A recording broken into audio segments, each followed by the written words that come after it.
მარწყვის სეზონი ისე არ გაგეპაროთ, რომ არ მომზადოთ ეს უგემრიელესი დესერტი, რომელიც მზადდება ძალიან მარტივად. ამისთვის დაგჭირდებათ საბოიარდის ურცხობილა და უგემრიელესი და უნაზესი კრემი, რომელიც მზადდება მხოლოდ ნაღებით და კრემყველით. კრემის ვიდეო რეცეპტის ლინკს დაგიტოვებთ კომენტარებში.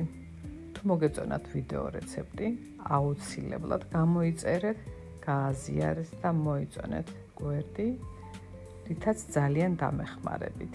წინასწარ გიხდით მადლობას, მომავალ შეხვედრამდე.